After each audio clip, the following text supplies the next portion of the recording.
Azour, Monsieur le Khair, bonsoir à tous. Bienvenue et merci d'être présents dans ces moments particulièrement délicats pour notre pays. Chers amis, au vu des turbulences internes et régionales qui caractérisent l'actualité, on peut légitimement considérer que les abus et les drames quotidiens qui accablent le pays, et plus particulièrement la Kabylie, où les nuages qui s'accumulent sur nos frontières, nous condamnent à réagir au lieu d'agir. C'est précisément parce que les tornades se précipitent que nous devons faire preuve de hauteur de vue, de retenue et de responsabilité. Il faut évidemment continuer à organiser des solidarités en faveur des détenus et de leurs familles, ainsi que des victimes des incendies. Cette solidarité est importante car elle brise l'isolement psychologique des emprisonnés et soulage la précarité matérielle dans laquelle se trouvent leurs proches, dont le revenu est bien souvent le salaire de leurs parents arrêtés. Ce soutien est aussi un message adressé au pouvoir, car dans les régimes oligarchiques, la répression a également pour but de dissuader les citoyens de s'exprimer. Par ailleurs, dans les grandes catastrophes naturelles ou provoquées, la solidarité perpétue les valeurs qui fondent la pérennité des cités durables. Une société solidaire est toujours une société libre. Chers amis, nous devons cependant savoir que nous devons orienter nos efforts de réflexion sur les causes profondes qui font qu'en 2021, des citoyens croupissent en prison pour avoir pacifiquement exprimé leur opinion dans leur pays. L'urgence de l'heure est bien évidemment de sortir ces victimes des cachots, mais nous aurons failli à notre devoir si nous n'ouvrons pas les perspectives qui empêcheront ces forfaitures de se reproduire. C'est donc aussi aux origines du mal et aux remèdes qu'il appelle que je vous invite à réfléchir aujourd'hui. Cela fait maintenant une dizaine d'années que je n'exerce aucune responsabilité partisane. J'ai écouté, échangé et analysé avec l'ensemble des catégories sociales de notre peuple, nos frères tunisiens et marocains ainsi que les amis de l'Algérie.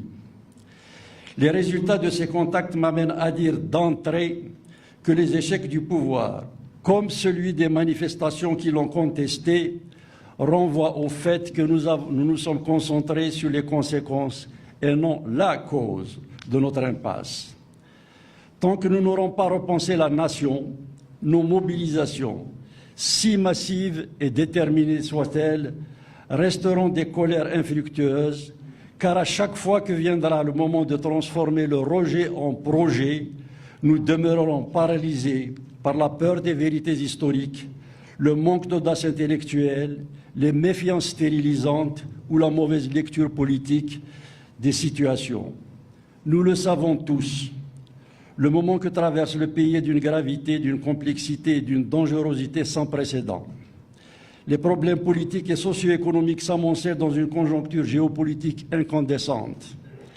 Les fractures provoquées dans la société par l'école, le dévoiement de la religion ou les corruptions endémiques traversent maintenant le système en place et aucune institution n'est épargnée par des déchirements qui s'étalent au grand jour. Ankylosé par ces rigidités, le régime n'a rien trouvé de mieux que de criminaliser l'action et la pensée politique, alors que le pays a manifesté pendant 2 ans pour exprimer sa volonté de changement. Signe d'un raidissement maladif, notre rencontre d'aujourd'hui n'a pas échappé à l'anathème.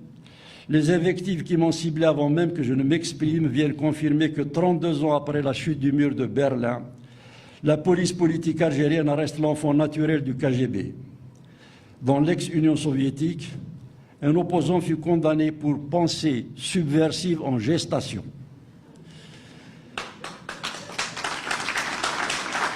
Le système FLN a les filiations fidèles. Les nostalgiques des temps bénis de la pensée unique ont repris la main. Leur argument est de nouveau martelé partout. Le peuple algérien, nous dit-on, n'est pas mûr pour la démocratie. Et évidemment, il est inutile de tenter de faire entendre que ce n'est pas le bourrage des urnes, la désinformation, l'obscurantisme scolaire et l'arbitraire judiciaire qui vont faire naître ou consolider la démocratie. Cette brève introduction est destinée à rappeler deux choses. Il n'y a plus aucune possibilité d'envisager la moindre évolution dans le cadre des institutions. Et en même temps, ce constat, si implacable soit-il, nous insiste à ne pas céder aux impulsivités, aux visions caricaturales et autres conduites expéditives vers lesquelles tente de nous aspirer le pouvoir. Pendant cette intervention, nous essaierons de lever les confusions qui brouillent davantage la scène algérienne ces derniers mois pour appréhender du mieux possible l'état des lieux du pays. Nous décrirons ensuite les mécanismes mis en œuvre pour tenter de maintenir un improbable statu quo, les conséquences de ces errements et les moyens que l'on peut mettre en œuvre, les stratégies qu'il nous faut adopter et le contexte dans lequel nous devons inscrire nos réflexions feront l'objet de notre second développement. Parmi les contraintes qui handicapent l'Algérie, il y a bien sûr les questions relevant des privations de liberté et l'urgence sociale qui pèsent cruellement sur le quotidien de nos compatriotes, mais plus fondamentalement, la longue caporalisation idéologique qui a étouffé la pensée critique suivie de la décomposition morale à laquelle on assiste présentement sont d'abord et avant tout le produit de la faille originelle qui a piégé notre destin collectif. Le refus devenu incapacité de construire une nation fidèle à son histoire, conforme à ses réalités sociologiques et adaptée au monde moderne. Tous les autres drames, tous les autres travers, toutes les désillusions générées par les milliers de slogans du FLN sont la conséquence directe d'une imposture récurrente, la falsification du passé qui a conduit à la création d'une entité nationale qui n'inspire pas cette fierté partagée qui constitue la sève des grandes patries. Parce que la question nationale, fardée et mutilée, n'a jamais été sainement débattue, qu'aucune solution n'a été donnée aux différentes crises qui ont secoué le pays depuis l'indépendance. Autant de violences qui nous placent désormais dans une impasse qui ne nous laisse plus d'autre choix que de regarder en face un délabrement général qui peut à tout instant dégénérer dans une implosion chaotique et une déflagration régionale. Je vous invite maintenant à suivre avec moi le déroulé de cette intervention. Nous allons voir quelle est la configuration actuelle du pouvoir avec les mécanismes nostalgiques et les incohérences qui le caractérisent. Nous verrons ensuite les facteurs de blocage historiques avant d'envisager les mises en perspective que nous devons essayer d'amorcer maintenant. Configuration actuelle du pouvoir. La nature militaire du régime est toujours patente, mais ses coteries et ses priorités ont sensiblement évolué ces 2 dernières années. Une mécanique nostalgique revient. Il apparaît clairement que le clan qui reprend la main joue la fermeture et la fermeté. Cette tentation a un référent, la période boumedieniste dont les nostalgiques se persuadent encore qu'elle fut la période faste de l'Algérie indépendante. Ce n'est pas le lieu d'évaluer sereinement et rigoureusement l'impact du coup d'État commis par l'armée des frontières en 1962 sur le futur État national. Notons simplement que la propagande primaire, l'activisme tiers-mondiste, les algarades militaro-populistes avec leur nationalisme belliqueux, l'éducation réaffectée aux fondamentalistes après une courte phase de velléité d'aération rationnelle, l'économie calibrée par le prix du baril, la paranoïa qui invoque en permanence les ennemis extérieurs et intérieurs à chaque fois qu'il faut faire face à ces turpitudes, et les répressions tout azimut sont de nouveau les grands marqueurs du pouvoir. Cette gestion autoritariste s'illustre particulièrement à travers une grossière instrumentalisation de la justice qui fait de l'emprisonnement arbitraire une norme judiciaire. Les pressions exercées sur les moyens de communication et les règlements de compte qui se déroulent dans la sphère économique ou, sous couvert de lutte contre la corruption bien réelle, on orchestre des procès à grand renfort de publicité contre les affidés du clan Bouteflika, tout en épargnant des prédateurs notoires, sont l'autre facette de la volonté de mettre sous cloche le pays. Et une fois de plus, une fois de trop, dirait-on, Les erreurs commises ou suscitées en Kabylie ces dernières années sont manipulées pour appeler à l'union sacrée. Sur la scène internationale, les complaisances affichées à l'endroit des régimes autocratiques, voire des velléités de soutien affichées envers les putschs comme celui qui vient d'advenir au Mali, ou le silence sidéral qui a suivi le coup d'État des militaires soudanais participe d'une prétention à piloter la reconstitution d'un cartel de régime d'État militaro-policier sur le continent africain. Le même empressement vaut pour la sympathie exprimée envers les inclinations autoritaires qui se dessinent en Tunisie, où la diplomatie algérienne s'active à encourager son voisin de l'Est à renier l'héritage bourguibien, tant du point de vue sociétal que géopolitique, pour investir le panarabisme xénophobe, impliquer son armée dans le jeu politique et s'aligner sur les démocratures. Enfin, les divergences qui opposent Alger et le Caire sur la Libye ne suffisent plus à occulter des complicités, certes encore timides mais réelles, qui animent des dirigeants algériens et égyptiens bien décidés à faire valoir la force au détriment du droit. Le tableau du boumedienisme est complet. La volonté de faire revivre les années 70 est une vraie obsession algérienne. En clair, le système FLN rêve des nouveaux murs de Berlin et des nouveaux fronts du refus. Si le constat ne souffre pas d'ambiguïté, sa réalisation appelle quelques remarques. Existe-t-il un boumedien avec ce qui fit le cynisme et donc l'efficacité dictatoriale du personnage dans l'équipe dirigeante? Le militarisme peut-il encore longtemps être supporté de nos jours? La jeunesse algérienne peut-elle être captive de slogans emphatiques à l'époque d'Internet? Le panarabisme rencontre-t-il l'écho qui fut le sien au lendemain de la décolonisation? Sisi est-il Nasser? L'Égypte, si dépendante des États-Unis, peut-elle être un compagnon de route sûr pour Alger qui sollicite ouvertement le protectorat de Moscou? Toutes ces questions prédéterminent les choix idéologiques et stratégiques aussi lourds que ceux qui inspirent la tentation autoritariste du pouvoir algérien d'aujourd'hui.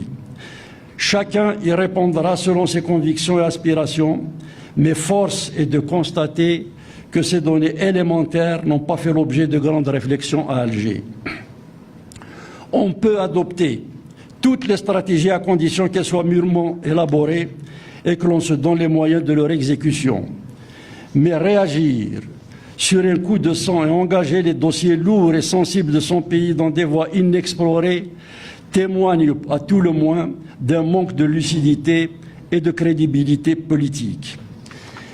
Et cette irritabilité des officiels qui ne parvient pas à imprimer dans les opinions publiques est l'une des grandes préoccupations qui taraudent les patriotes, les observateurs et les partenaires de l'Algérie, qui regardent ébahis des responsables qui ne savent pas nager se jeter à l'eau sans même avoir pris le soin de regarder la météo.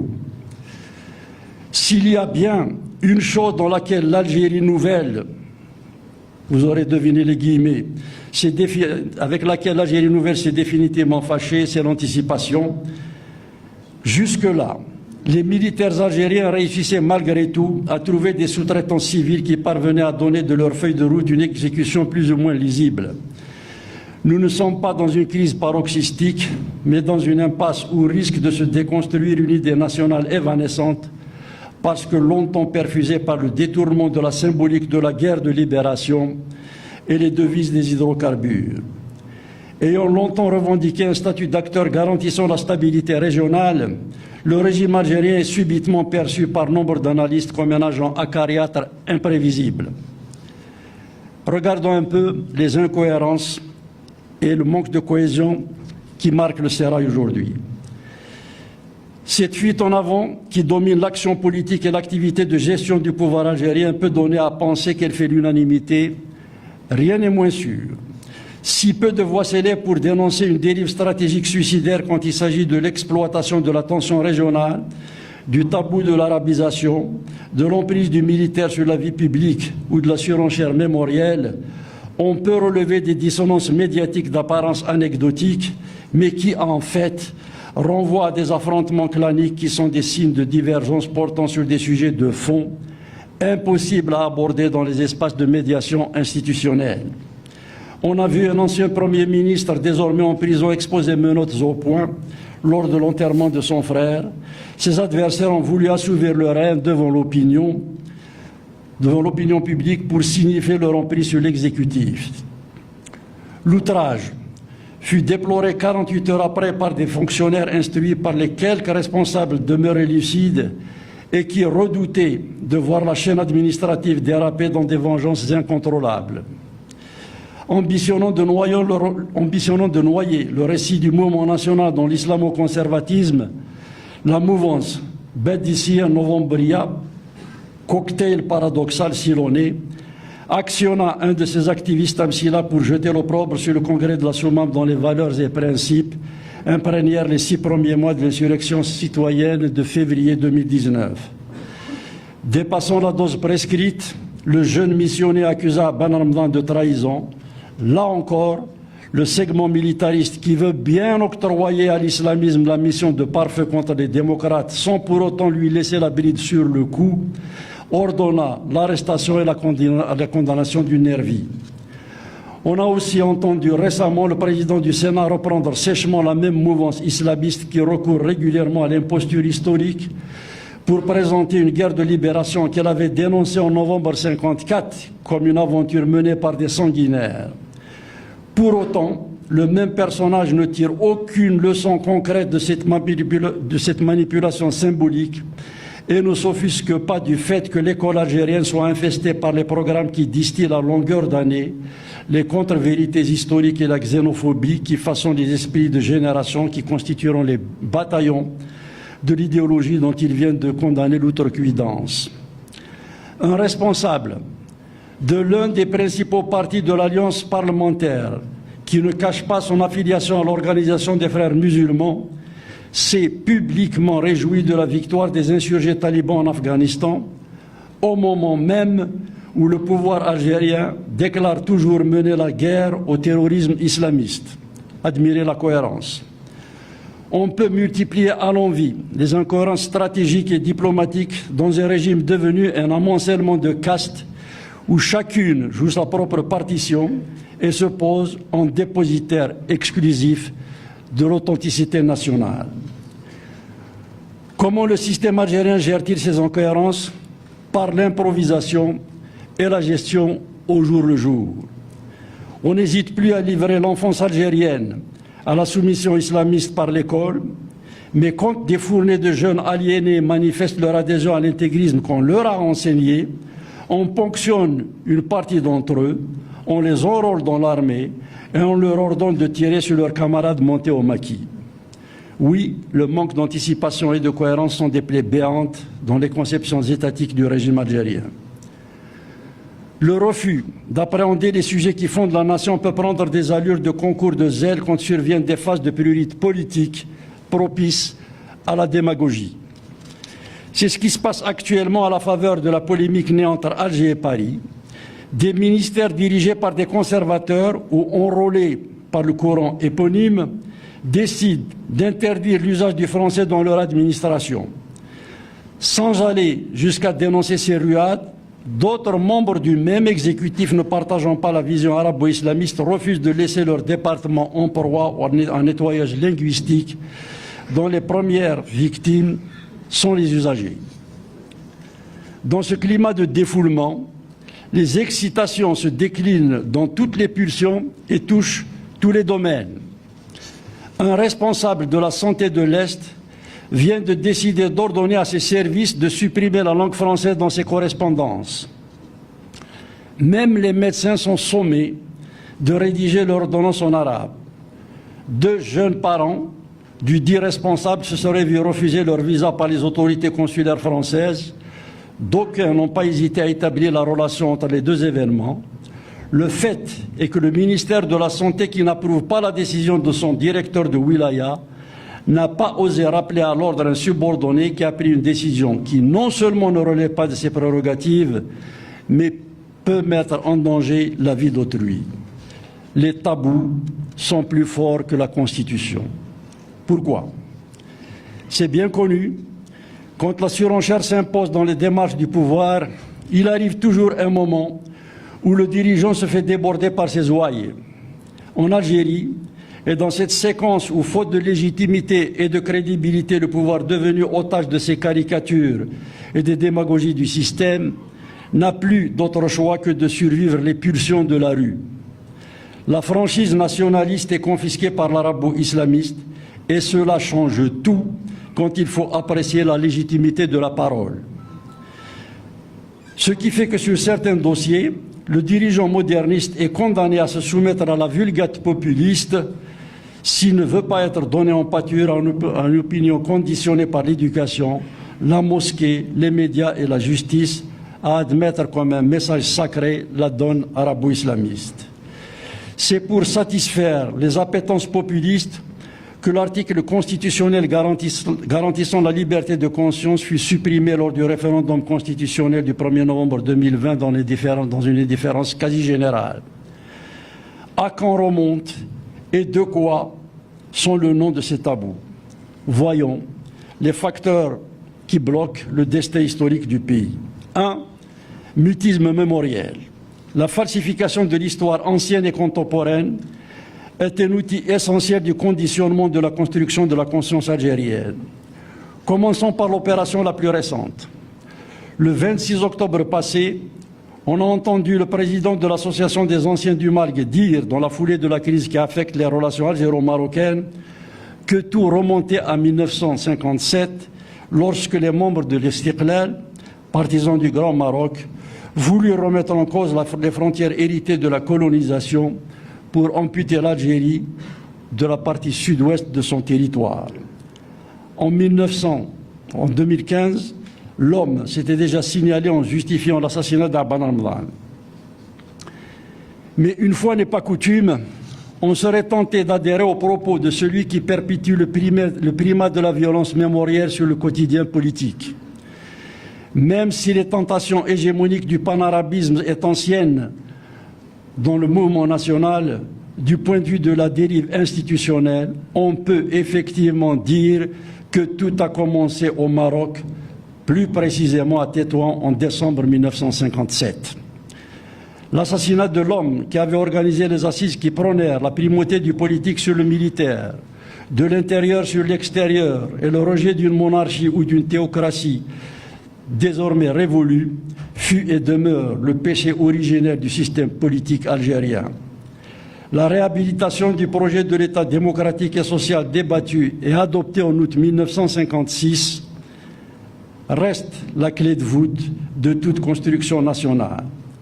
À ce jour, pas un colloque universitaire, pas une initiative politique officielle destinée à appréhender ce drame qui hante le passé et le présent algérien n'a été organisée pour conjurer les démons de la violence et de l'opacité. Farouchement occulté ou cyniquement célébré, ce crime, par sa signification symbolique, ses résonances morales et ses conséquences politiques, enchaîne notre destin. Quelle nation, quelle société, quel État peut prétendre à la cohésion, à la pérennité et la respectabilité avec des censures qui souillent la mémoire, mutilent le présent et donc fatalement hypothèquent l'avenir? Il ne s'agit pas, bien sûr, d'assouvir une haine ou de se laisser aller à la facilité des jugements posthumes. Comme pour celle de toutes les communautés qui ont conquis leur liberté par des voies révolutionnaires, l'histoire du peuple algérien est jalonnée de séquences lumineuses et de pages sombres. Il n'y a aucune raison de traumatiser les générations actuelles par les tragédies qui ont ensanglanté notre passé.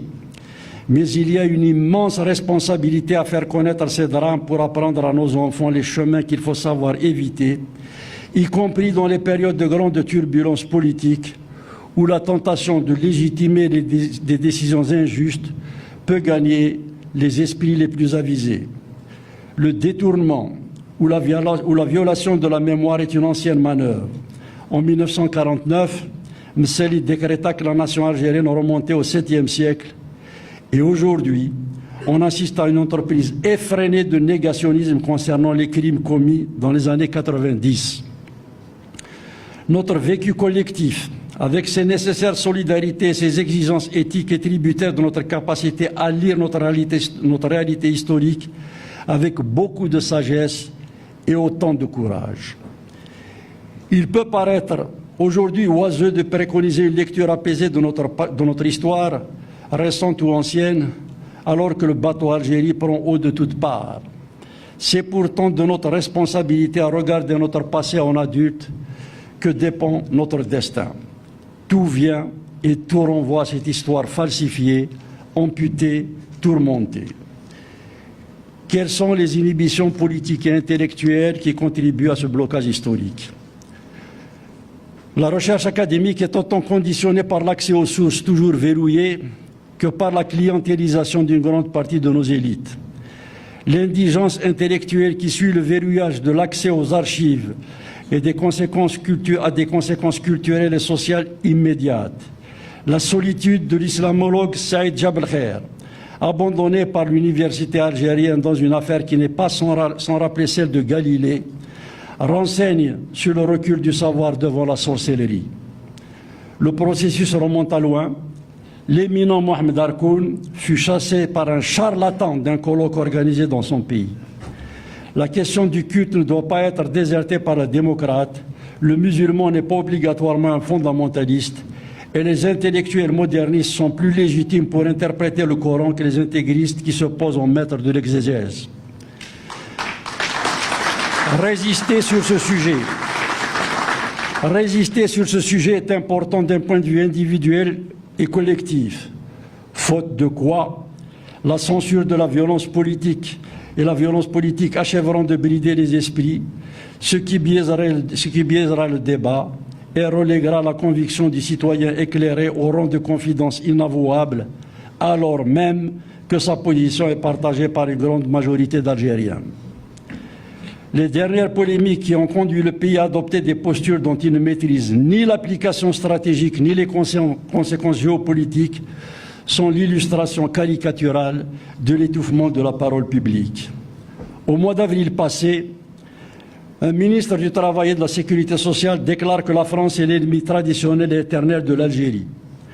On ne sait toujours pas si cette sortie est une commande d'un clan particulier qui veut piéger la présidence de la République, qui disait vouloir décrisper les relations entre Paris et Alger, ou si l'instruction émanait de centres de décision lourds qui ont pour philosophie de toujours attiser le foyer du péril étranger afin d'empêcher en interne l'installation d'un débat citoyen qui, à terme, introduira fatalement les questions qui fâchent.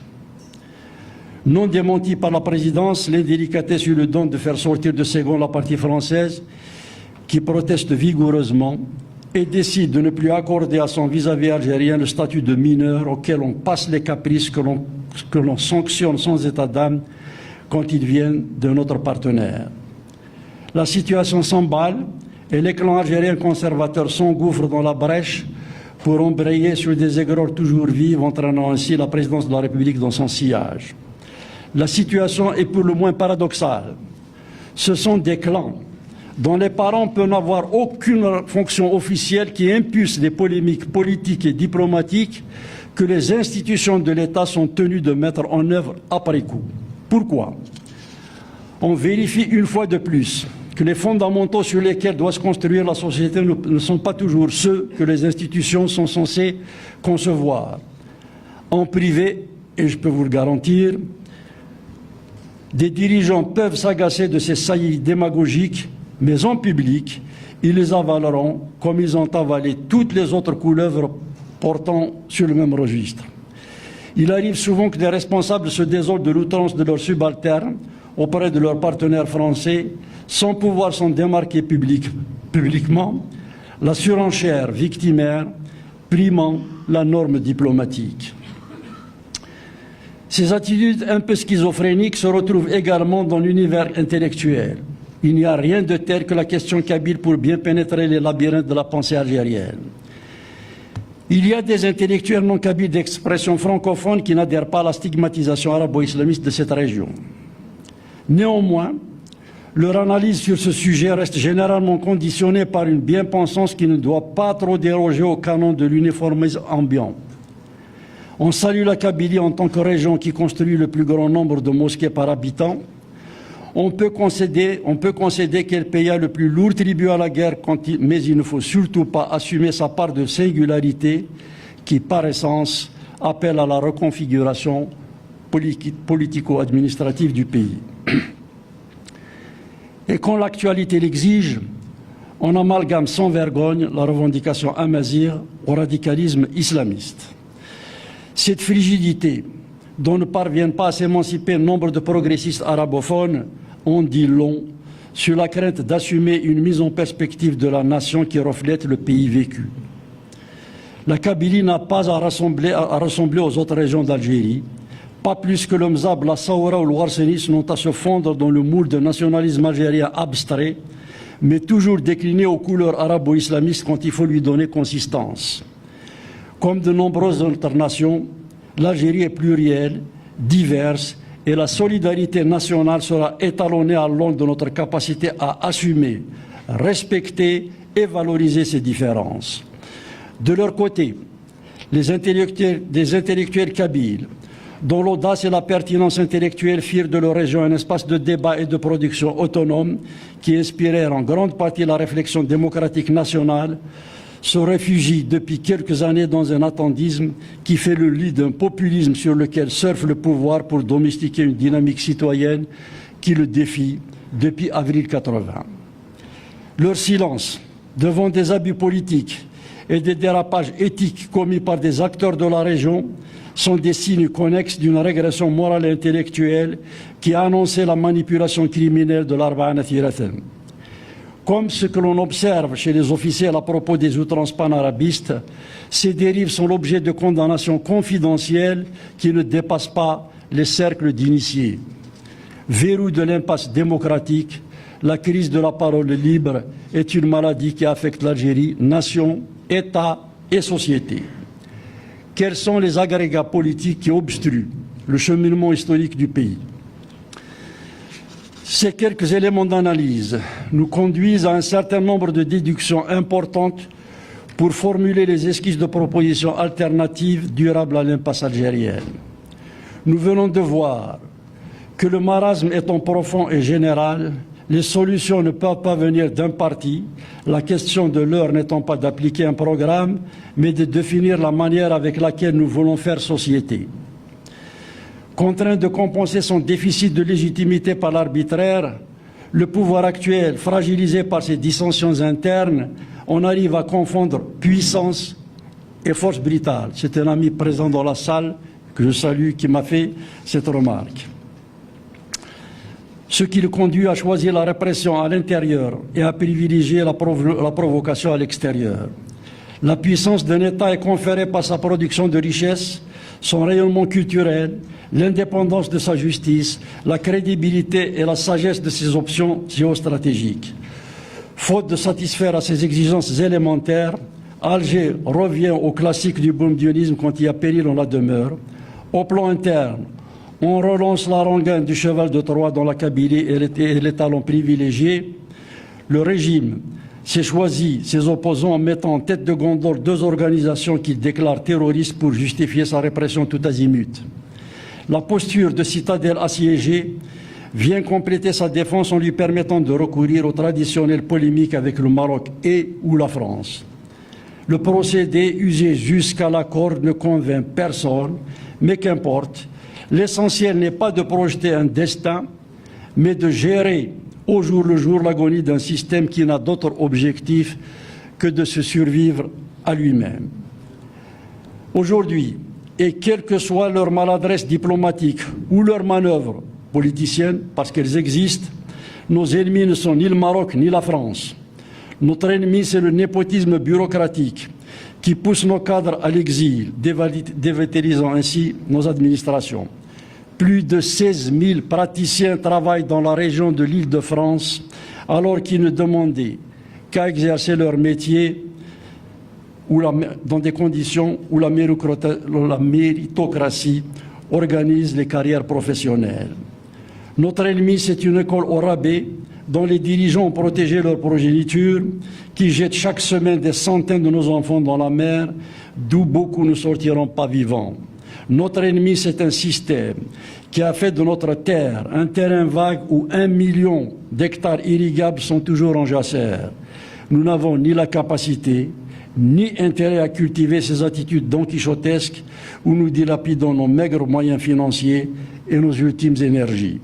Cette fuite en avant nous mène droit dans le mur. Si nous voulons sortir de l'ornière, la problématique algérienne doit être appréhendée de façon rationnelle et exhaustive. Notre défi actuel est simple. Sécuriser une fois pour toutes la matrice démocratique dans laquelle doit se dérouler la compétition électorale et où la citoyenneté inviolable sera l'outil et la finalité de toute entreprise politique. Continuer à louvoyer avec cet impératif, c'est prendre le risque d'ajouter de la confusion et de la tension à une situation nationale déjà explosive. Nous avons tous ces réalités dans notre intimité. Nous avons le devoir de briser les autocensures castratrices et en même temps, ces turbulences algéro-marocaines, dans cette période de turbulence algéro-marocaine, on serait tenté de dire surtout dans cette période. Ces animosités récurrentes sont le fait de deux pôles conservateurs bien connus qui prennent en otage les projections modernistes dans les deux pays. Le Makhzen d'un côté et la glu FLN de l'autre sont les promoteurs d'une stratégie de l'adversité qui est le pack de survie des deux sectes. Le drame qui vient de coûter la vie à 3 commerçants algériens dans le Sahara occidental et risque hélas de ne pas être le dernier, et sans préjuger des résultats des diverses investigations en cours, on peut d'ores et déjà relever que cette attaque était largement évitable. 2 camions civils stationnés en plein désert pouvaient être approchés avant bombardement ou en tout cas faire l'objet de tirs de semonce. La survenue d'incidents frontaliers, voire de provocations de situations conflictuelles sont de vieilles manœuvres dans cette zone. Les factions conservatrices marocaines et algériennes, heureusement peu suivies par leurs opinions respectives, revendiquent un nationalisme chauvin et sont adossées aux segments sécuritaires de leurs pouvoirs respectifs. Cela les conduit à faire des choix stratégiques qui privilégient le bellicisme, créant ainsi un climat de suspicion qui interdit le débat libre favorable à l'échange, la recherche de compromis, avec en finalité la construction de solidarités régionales innovantes qui induiraient nécessairement des réformes profondes dans les ordres politiques en place. Ces postures, qui obéissent à des considérations de pouvoir, sont également l'expression de sollicitations étrangères qui refusent de voir l'émergence d'un espace nord-africain démocratique. Les accords d'Abraham, qui figent le Maroc dans un camp bien déterminé, engendre une réaction d'Alger qui en appelle à un regroupement autour des démocratures russes et turques. Après les affrontements d'Amgala qui opposèrent les armées algériennes et marocaines en 1976, des Algériens de premier plan, comme Farhat Abbas et Ben Youssef Ben Khedda, alertèrent déjà sur les risques de voir notre région servir de terrain d'extension à la guerre froide par procuration. L'enlisement du dossier du Sahara occidental qui dure depuis bientôt un demi-siècle est l'illustration achevée des interférences extérieures qui parasitent et paralysent les perspectives de remembrement structurant de l'Afrique du Nord. Un projet régional fédéraliste intégrateur apporterait une solution naturelle à cette question. L'abcès de fixation sahraoui a un impact évident. De grandes puissances étendent leurs zones d'influence chez nous pour protéger leurs intérêts sécuritaires et économiques. Morcelé, le marché nord-africain est plus vulnérable. Mise sous tension permanente, la région est soumise à une course aux armements dispendieux. Le manque de moyens financiers alloués aux militaires provoque un sous-développement sociétal et culturel générateur de régression endémique.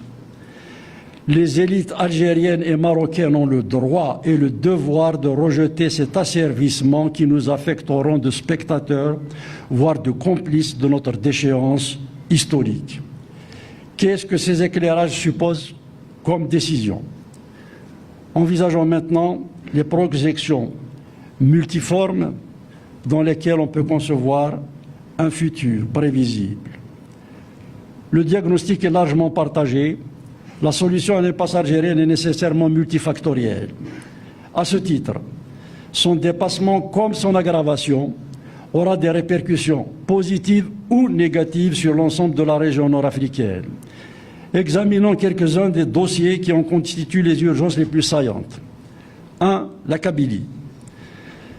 Cette région est à la fois la source d'où ont souvent émané les initiatives porteuses d'espoir démocratique et le lieu où le pouvoir a régulièrement posé ses pièges quand il se trouvait en situation d'échec ou confronté à des divisions.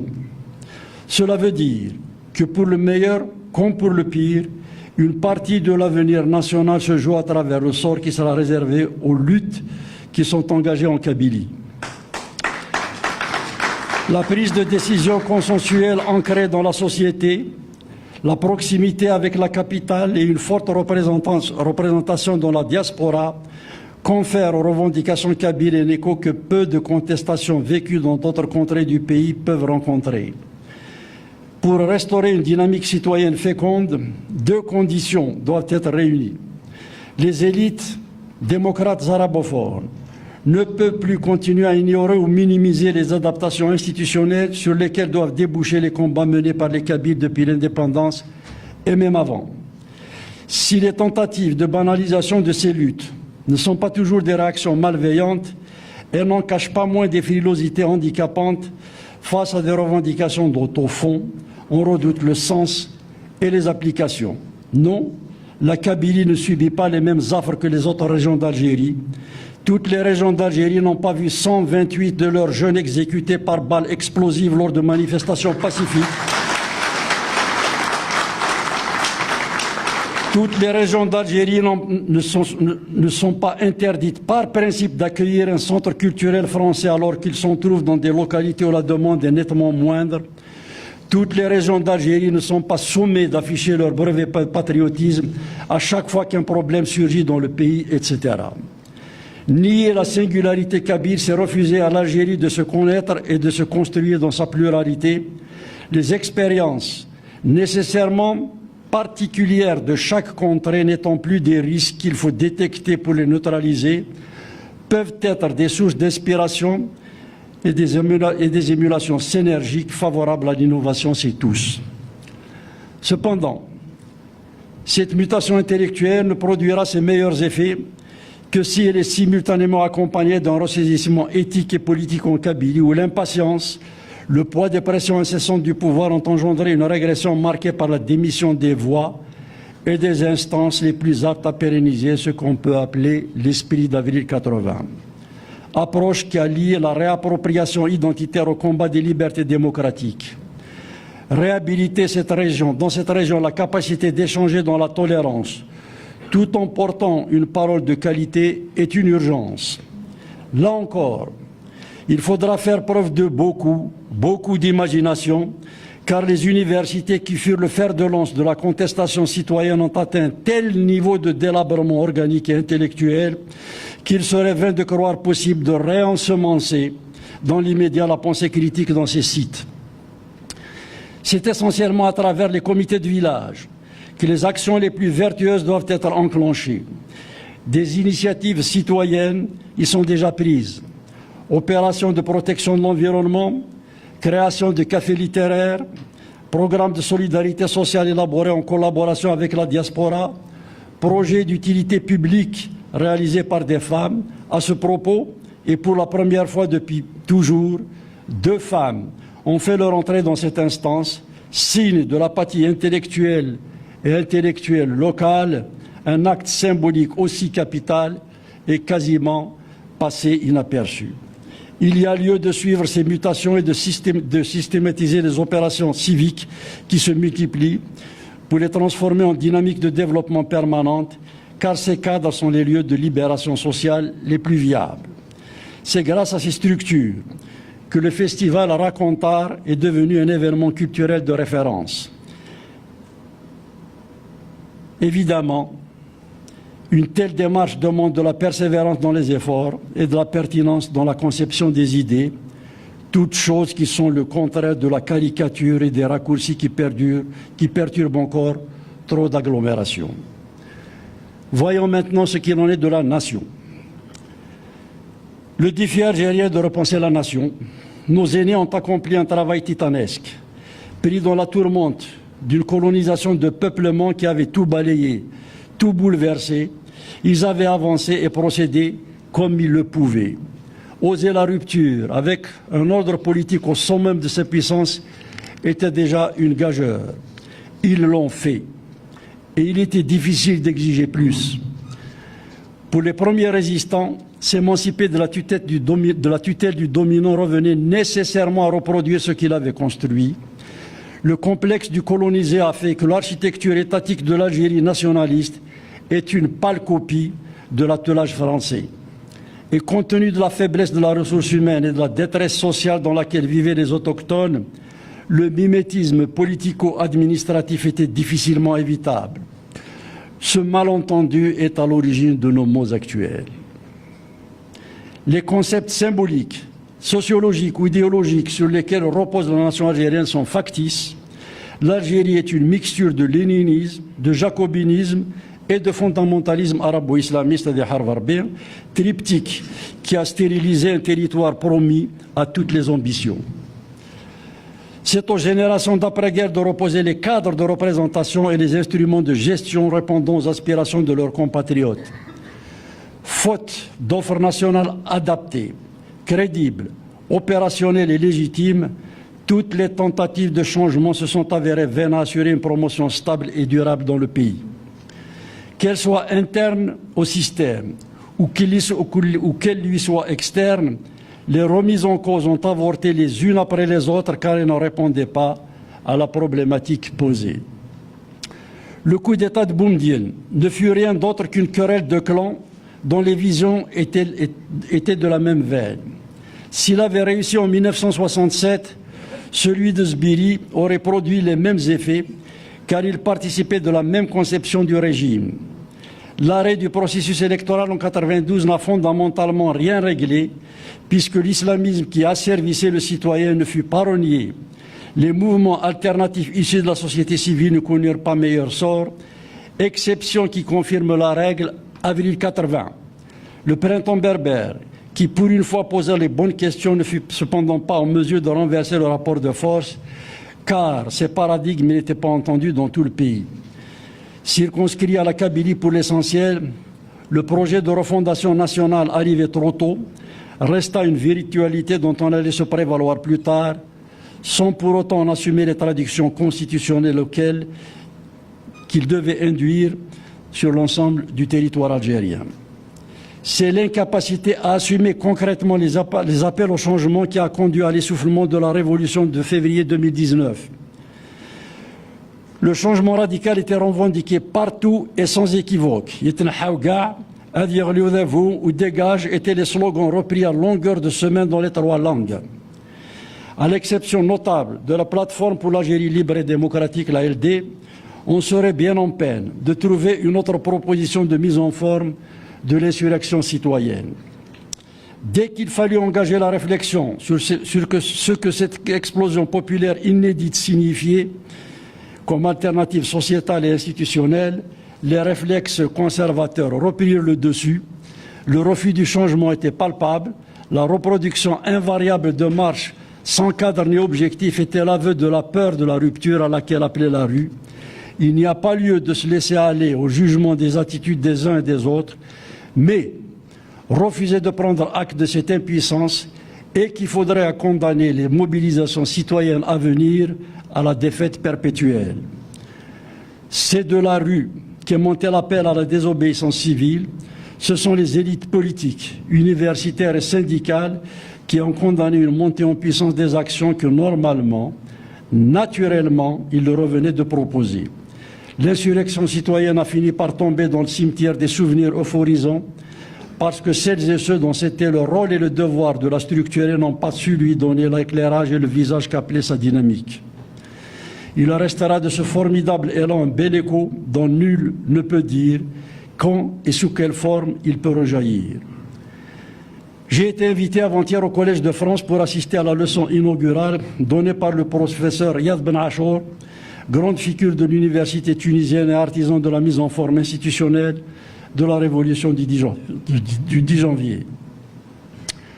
On ne peut que partager son analyse. Les pays du Sud, et plus généralement ceux où la religion musulmane est dominante, sont le lieu de mouvements de fond qui sont en fait l'expression de profondes aspirations populaires à la dignité et la liberté. Dans ces pays, le sécularisme peine à s'installer car les sociétés furent longtemps soumises à des dirigeants qui d'ailleurs n'hésitent pas à prendre des libertés avec le dogme quand cela les arrange, firent de la croyance un mode de gouvernance. À ce jour, aucune étude sérieuse n'a été menée chez nous pour comprendre les raisons de délitement d'un mouvement populaire inédit que beaucoup refusent de voir. Tous les pays de la région ne sont heureusement pas frappés de la même cécité. Je reviens de Tunisie, où j'ai trouvé un pays littéralement coupé en deux à la suite de la décision du chef de l'État de suspendre la Constitution sans pour autant ouvrir des perspectives claires à la nation. Les élites, que par ailleurs certaines accusent de renoncement, sont dans l'arène. Citons passé le séisme de l'élection présidentielle de 2019 qui a vu deux populistes se disputer la présidence de la République au deuxième tour du scrutin. Des réflexions ont fleuri partout pour analyser les causes de cette infortune politique et prévoir les conséquences à court ou long terme du phénomène populiste. Voici ce que l'on peut lire sous la plume de Ahmed Erdissi dans un ouvrage collectif rédigé par 4 éminentes personnalités, je cite. En fait, les modernistes tunisiens ont perdu la bataille des idées. Ils ont renoncé à défendre le sécularisme, les libertés individuelles, l'égalité entre genres et le progrès social. Il leur arrive, il est vrai, de se prévaloir de ces valeurs sûres du modernisme tunisien, mais sans trop y insister, à demi-mot, de manière routinière, avec le sentiment du devoir accompli. La frange amorphe, j'aime bien cette formule, du camp moderniste s'est particulièrement illustrée par un mépris souverain pour le débat d'idées et une superbe indifférence aux questions de société. Aucune prise de position sur aucun sujet polémique. Au nom du réalisme politique, l'autre nom de l'opportunisme, elle a décidé d'entrer, d'abdiquer intellectuellement avant de livrer bataille. Il n'est dès lors pas étonnant que le camp moderniste dans son ensemble soit pénalisé et qu'il paye le prix d'une pensée molle, érigée en politique sans pensée. En signant l'armistice, il a laissé le champ libre au camp d'en face, composé de forces antimodernistes qui veulent imposer leur vision de la politique et leur mode de vie. Fin de citation. Tout est dit. Si l'on devait comparer l'animation fiévreuse qui caractérise aujourd'hui la scène tunisienne et l'apathie qui s'est emparée de la scène algérienne, on trouverait certainement le propos de Ahmed Erdissi un peu sévère.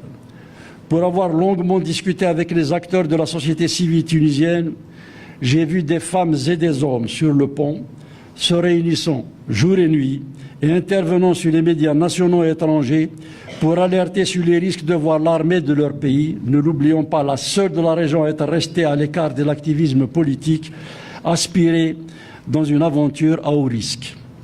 Mais les remarques de l'intellectuel tunisienne peuvent, dans leur esprit, être transposées aux élites algériennes.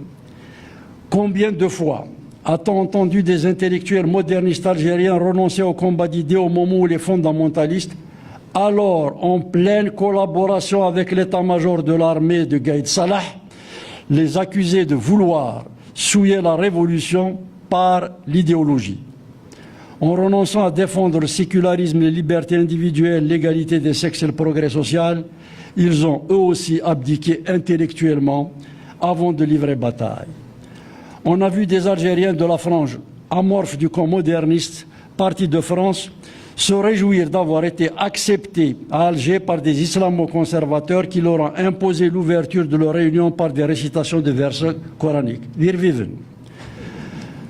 On a vu aussi cette même frange s'indigner de ce qu'une poignée de citoyens demandent lors des manifestations hebdomadaires la vérité sur l'assassinat du journaliste démocrate Smail Ifsah et considérer comme légitime la même demande quand il s'agissait de l'islamiste Abdelkader Hacheni.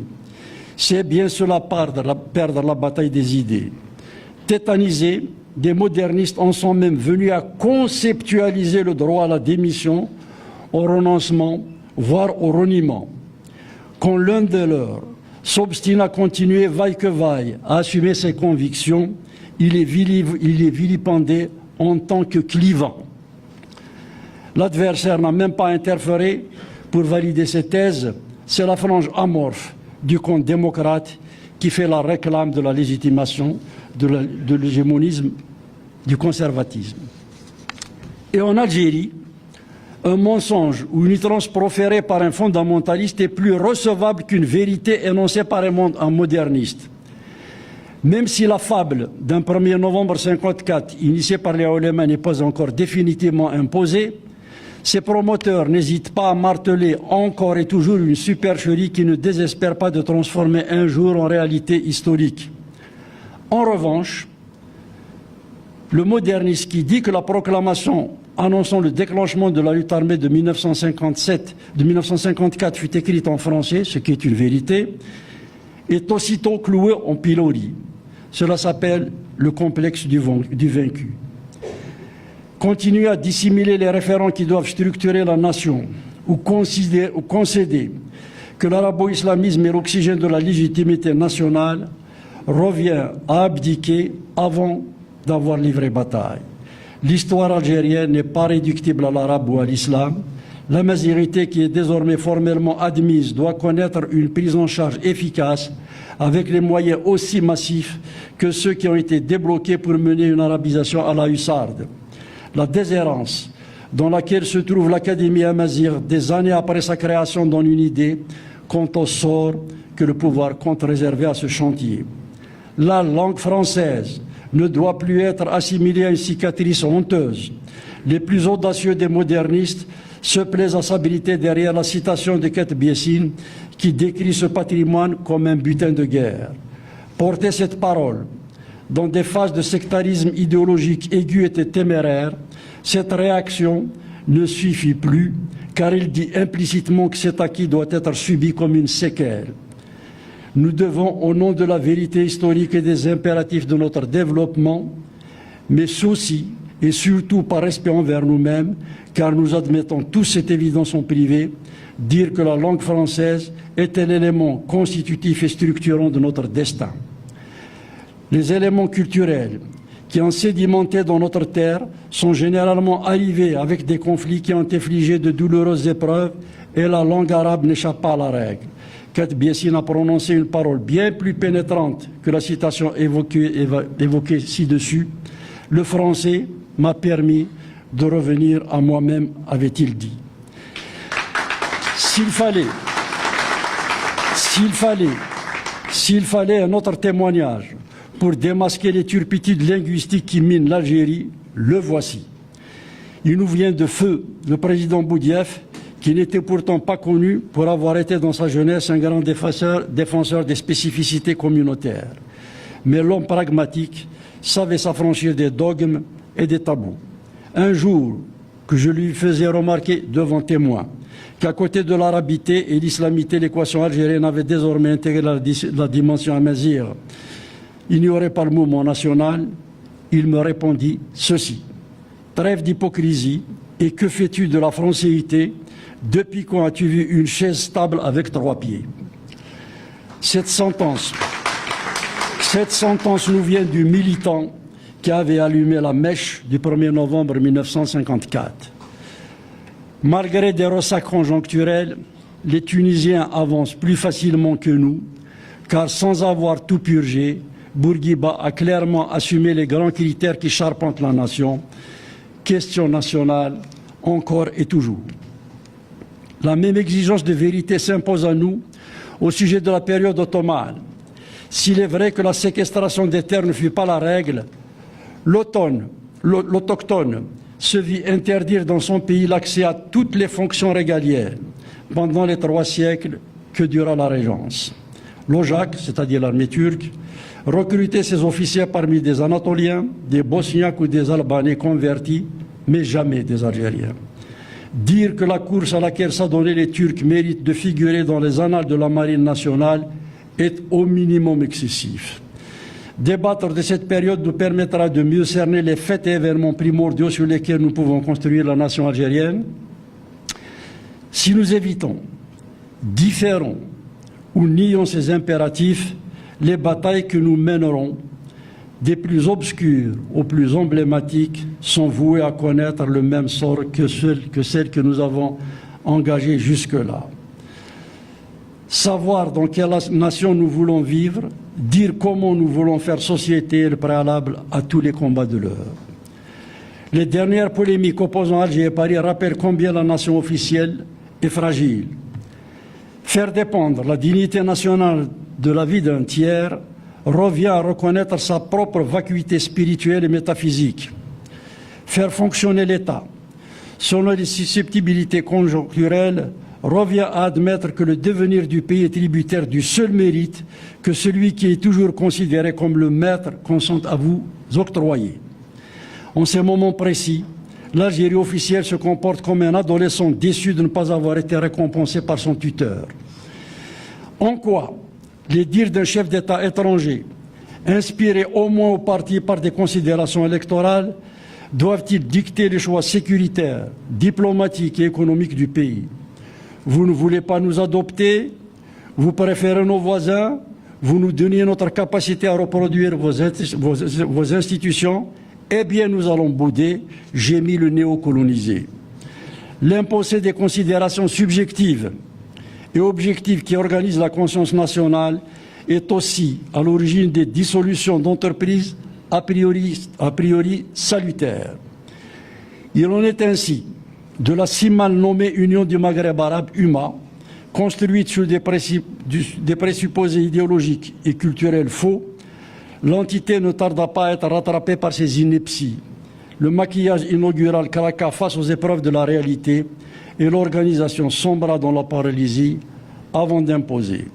Il est grand temps que les Algériens apprennent à vivre dans et avec leurs ancrages historiques. Il est grand temps aussi qu'ils arrêtent d'étalonner leur crédibilité en fonction du degré de ressemblance qu'ils espèrent se voir accorder par ceux qui les ont vaincus. L'Algérie n'est pas la France. Cette triviale évidence doit trouver sa traduction dans les schémas institutionnels conformes à notre histoire, nos ambitions politiques et notre génie culturel.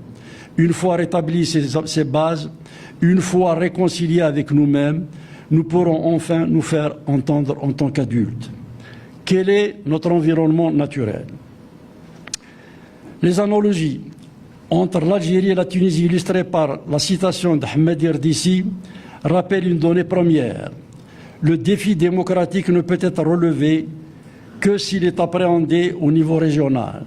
Les contraintes majeures qu'affrontent les trois pays sont globalement de même nature. Pandémie planétaire, l'islamisme avec les problèmes sécuritaires qu'il charrie affectent l'ensemble de la région. Les grands enjeux économiques ne laissent aucune place au sectarisme nationaliste qui parcellarise la production et parasite le commerce. Des experts ont estimé depuis longtemps l'ampleur du manque à gagner engendré par l'absence de coopération régionale. Enfin, face aux grands regroupements qui s'opèrent autour des États-Unis, de la Chine et de l'Europe, les élucubrations actuelles qui agitent Alger et Rabat relèvent d'enfantillage dangereux où la courte vue risque d'hypothéquer l'avenir de générations condamnées à vivre dans un monde globalisé. À cause de la guerre froide, de la décolonisation qui avait survalorisé le panarabisme et de la dégradation de la vision politique qui a suivi le reniement de la plateforme de la Soumam, l'Algérie s'était crue obligée de fournir des gages permanents attestant de sa fidélité à la nation arabe. Cette posture l'a menée en certaines circonstances à afficher des attitudes radicales au détriment de ses intérêts. Il en fait ainsi du front du refus, à propos duquel quelques esprits téméraires avaient tenté de signaler la vanité. L'exaltation panarabiste est une rechute permanente et marquante de la surenchère diplomatique algérienne qui, en des occasions particulières, peut prendre des allures de provocation. On a vu récemment le pouvoir ordonner à l'équipe nationale de football de faire figurer sur ses maillots des symboles palestiniens. Il a fallu l'intervention de la FIFA pour mettre un terme au canular. Sur ce dossier comme sur d'autres, Alger affiche un archaïsme qui irrite jusqu'à l'autorité palestinienne, laquelle ne veut plus être otage de clans qui se disputent le pouvoir, ni être enfermée dans des chimères d'un tiers-mondisme suranné. Il y a bien deux territoires palestiniens, deux pouvoirs différents pour ne pas dire opposés, et le Moyen-Orient en général est entré dans une phase de reconfiguration historique dont il est bien difficile de prédire l'issue.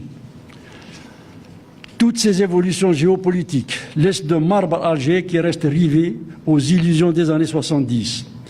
Pourtant, la perspective de la Fédération nord-africaine avait eu une réalité tangible dans les mouvements de libération des trois pays et leurs textes fondateurs en sont largement imprégnés. La proclamation du 1er novembre, la plateforme de la Soumam ou la conférence de Tanger d'avril 1958 en portent des marques clairement revendiquées. C'est à l'ambition de Tamazra que la génération d'après-guerre doit reconnecter sa réflexion. Naturellement, les enjeux européens du XXIe siècle appellent à pondérer les dogmes et référents hérités des années 60. Le mur de Berlin est tombé et le panarabisme qui a embrasé les imaginaires populaires est supplanté par un islamisme revanchard. L'homme nord-africain aspire lui aussi à vivre dans un monde organisé par la révolution numérique, mais il veut également garder sa part d'humanité singulière en sauvegardant la mémoire qui a consigné son vécu individuel et collectif. Est-ce un hasard si de Tripoli à Rabat, en passant par Tunis et Alger, des jeunes dont on pouvait penser qu'ils avaient été coupés de leurs racines arborent fièrement l'emblème Mazir? Je salue d'ailleurs son fondateur, il est quelque part parmi nous ici. Bonjour Youssef. On observera au passage que c'est en Algérie où fut conçu cet étendard que la répression s'est abattue sur ceux qui le portent, alors qu'il ne suscite aucune réaction d'hostilité auprès des autres pouvoirs de la région. La fébrilité du nationalisme algérien n'a d'égal que l'emphase qui le proclame. Une fois de plus, c'est de l'extérieur des institutions et par le ressourcement historique que l'alternative démocratique se manifeste. Il convient maintenant de faire de cette aspiration une réalité. Longtemps considérée comme un doigt surnuméraire d'un monde arabe qui, au gré des crises et des circonstances, sont accommodés, sont agacés ou la méprisés, l'Afrique du Nord a vocation à devenir la première matrice démocratique en terre d'islam. Les trois pays que sont la Tunisie, l'Algérie et le Maroc constituent un trio qui peut aisément agréger d'autres contrées comme la Libye ou la Mauritanie. Il y a bien un sous-continent nord-africain historiquement stable, géopolitiquement crédible, économiquement viable et culturellement fécond. Quelle mise en œuvre? Les développements qui ont précédé cette analyse montrent que l'impasse algérienne affecte l'entité nationale dans son ensemble. Son dépassement exige une lecture impossible à faire dans les cadres institutionnels. Néanmoins, il faut autant que faire se peut éviter d'entrer en conflit ouvert avec le pouvoir. Diviser, isoler et fragiliser, les responsables sont partis pour commettre d'autres erreurs et fautes. La démarche la plus adaptée pour les patriotes républicains est de lancer le débat en dehors des cénacles officiels. Il s'agit de produire de la raison pour envelopper les dirigeants dans une logique de construction dans laquelle, pour diverses raisons, ils ne veulent pas et ne peuvent pas s'engager. La réanimation du débat libre est une urgence et un préalable à la refondation nationale. Comment, où et avec qui programmer ces procédures? Nous devons identifier nos forces. Il y a lieu d'identifier les énergies et les compétences démocratiques actives et décomplexées pour les connecter les unes aux autres. Ce potentiel humain existe. Il est bien plus consistant que ce que laissent deviner les joutes des réseaux sociaux ou les déclarations convenues des rencontres académiques. Le handicap majeur des démocrates est leur éparpillement.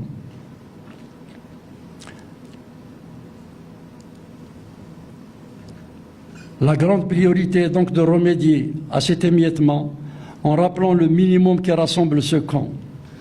Une meilleure visibilité de l'ensemble des acteurs modernistes aidera à mieux évaluer les rapports de force avant de prévoir les confrontations avec les autres courants. Cette apparition collective donnera une nouvelle impulsion au combat citoyen. Les éléments de légitimation d'une cause dépendent aussi de l'adhésion collective qui la porte. On entend déjà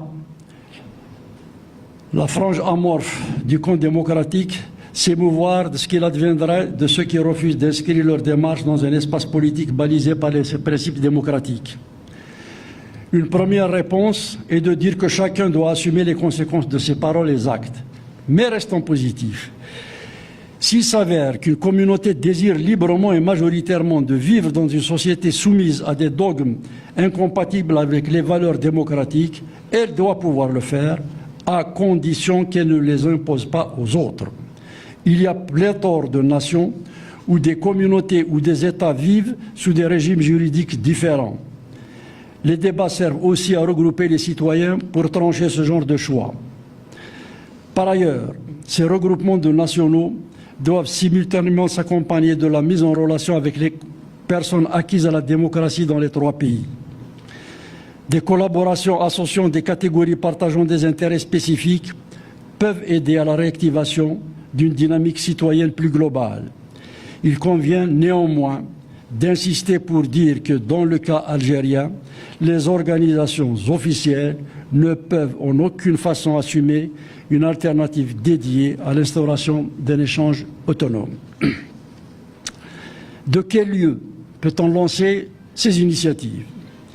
La libre expression est désormais sévèrement réprimée en Algérie, ce qui d'ailleurs donne encore plus de mérite à celles et ceux qui tentent d'y maintenir un souffle d'expression indépendante. Néanmoins, ce constat impose une évidence.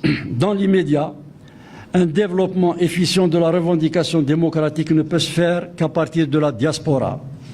Outre la répression qui sanctionne toute parole dissonante, l'exode massif de ces dernières années fait qu'une partie essentielle de la ressource humaine algérienne se trouve en Europe ou en Amérique du Nord, plus spécialement au Québec pour ce qui concerne ces dernières zones. Par ailleurs, les trois pays comptent dans ces deux continents des communautés importantes qu'il est possible de faire parler entre elles, faute de leur avoir permis d'échanger à partir de leur pays d'origine. Ce n'est pas la première fois que dans notre histoire contemporaine, l'immigration algérienne amorce ou relaie de façon décisive les luttes émancipatrices. La crainte de l'accusation de collusion avec l'étranger qui inhibe les modernistes témoigne d'un état d'esprit acculé à la défensive par les propagandes de leurs adversaires. Les officiels frayent avec des partenaires étrangers peu recommandables. Les islamistes participent à des conférences avec des congénères de toute nationalité sans susciter de remarques particulières. Les démocrates tunisiens, algériens et marocains ont intériorisé l'idée que leur solidarité est douteuse, sinon sacrilège. S'affranchir de ces inhibitions est une manière de conférer sa légitimité à son propre combat. Les Espagnols ou les Portugais, pour rester dans les oppositions méditerranéennes qui ont abouti, ont préparé leurs alternatives démocratiques en Europe du Nord. Une fois devenue visible, la mouvance moderniste devra gagner à sa cause les élus binationaux et occuper la scène internationale pour sensibiliser les forces démocratiques susceptibles d'apporter aide et assistance. J'ai participé il y a quelques semaines à une rencontre informelle de personnalités partageant les valeurs démocratiques. Toutes étaient acquises à l'idée de provoquer un sursaut fédérateur qui agrège les volontés et les énergies modernistes pour l'instant éparpillées. Il s'agit de relégitimer ce que l'on désigne sous le terme générique de projet soumamien. J'ai entendu, à quelques nuances près, les mêmes attentes et demandes dans les villes où j'ai été invité à des séances dédicaces à l'occasion de la sortie des 2 tomes de mes mémoires. L'idée d'en appeler à la conscience nationale à travers un appel solennel fait son chemin, mais j'ai surtout retenu qu'une conférence nationale de la diaspora était une urgente nécessité à laquelle doivent s'atteler les patriotes. C'est là une idée qu'il faut impérativement faire vivre. Il serait d'ailleurs souhaitable d'associer à ces préparatifs nos frères tunisiens et marocains afin qu'ils initient de leur côté la même entreprise. Le but de ces 3 dynamiques étant d'installer à terme un forum de débat pour l'intégration démocratique de l'Afrique du Nord. De quels moyens disposons-nous? Nulle cause ne peut aboutir si elle ne se dote pas de rapports médiatiques à même d'informer le citoyen et de servir d'espace de discussion et de réflexion à ses adhérents. Une plateforme dédiée à la libre parole ouverte aux citoyens des 3 pays verra le jour dans les prochaines semaines. La ligne éditoriale intègre 3 valeurs fondamentales que sont l'adhésion à une perspective nord-africaine adossée à son substrat amazigh, sur lequel ont sédimenté d'autres apports qu'il nous faut assumer loyalement et sereinement, la défense des principes démocratiques universels et le rejet de la violence, quelle qu'en soit la nature. Une fois ces principes adoptés, tous les avis, toutes les idées pourront s'exprimer dans cet organe. La bataille de l'opinion passe par la mise à disposition des patriotes d'un instrument à la mesure de leur projet. Ce média doit aussi servir de lieu d'information et de condamnation des abus de pouvoir, quels qu'en soient les auteurs. L'acuité de la question des droits de l'homme dans les 3 pays n'échappe à personne. Susciter des solidarités nationales et internationales envers les prisonniers ou les structures associatives victimes d'arbitraire est un devoir que la plateforme devra garantir en toutes circonstances. Mais la seule véritable façon de faire avancer une cause, c'est l'organisation. Et évidemment, en la matière, il faut faire preuve d'innovation parce qu'il ne s'agit ni de caporaliser les gens dans le cadre d'un parti, ni d'essayer d'orienter leurs convictions intimes. L'idée, c'est de trouver des mécanismes souples pour mobiliser la citoyenneté sans nécessairement amener les uns et les autres à renoncer à des convictions spécifiques. Il y a, partout où je suis passé, 1001 petits groupes qui se regroupent spontanément les uns aux autres. C'est de ces 1000 groupes qu'il faut agréger, c'est ces 1000 groupes qu'il faut agréger pour constituer une dynamique qui servira d'alternative à l'Algérie. En conclusion, la génération qui a libéré le pays s'éteint progressivement.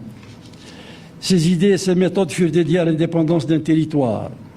La violence coloniale qui déteignait sur le mouvement national ne fut pas propice au calme et à la sérénité nécessaire à l'éclosion de débats où se définiraient les normes et les instruments devant refléter la nation naissante. C'est une page de notre histoire contemporaine qui se tourne sous nos yeux.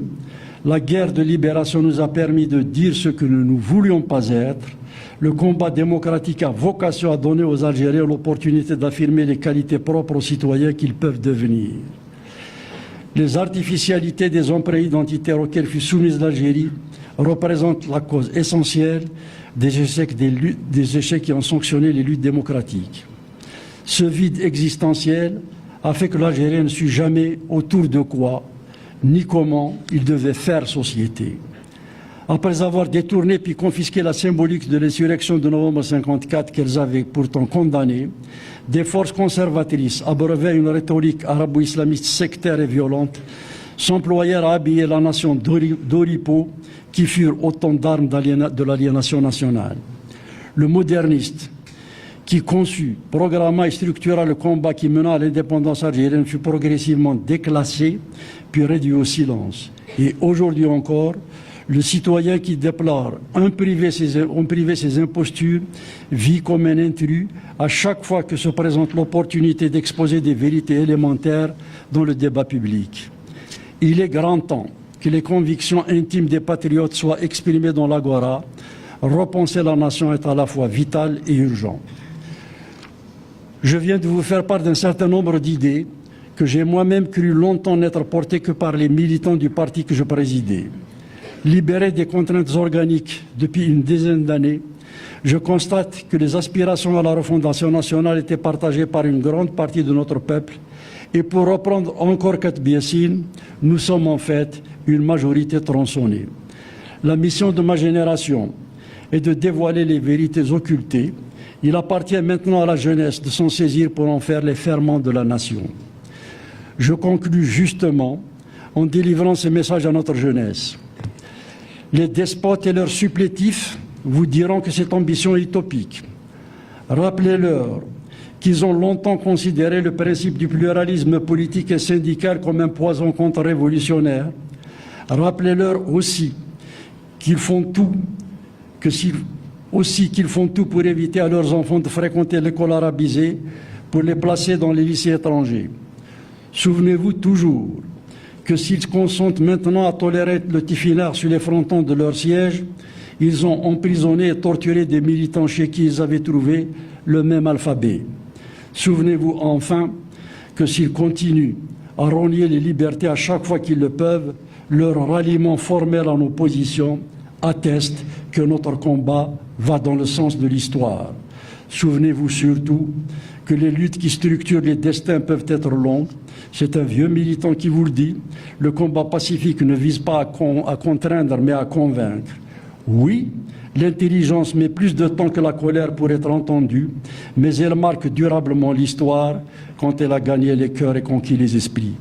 L'avenir n'est pas dans la violence ou le repli sur soi, il est dans la réalisation de l'Afrique du Nord des régions. Nous avons tracé un chemin dans les brumes et les ravins. Vous avez le droit de l'emprunter et le devoir de l'élargir pour en faire la route de l'espérance démocratique. Sortez de la vocation de martyr dans laquelle veulent vous enfermer les idolâtres du malheur. Dénoncez les appels au sacrifice éternel. Vous avez le droit de vivre digne, libre et heureux. Reniez la nation des animosités et des rancœurs. Construisez la patrie de la fraternité et du bonheur. Je vous remercie.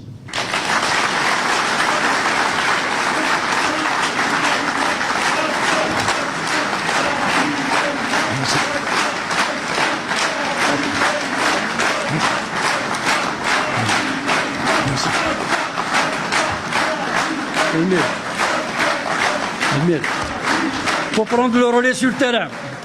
Merci beaucoup. Merci beaucoup. Désolé pour ceux qui n'ont pas de siège.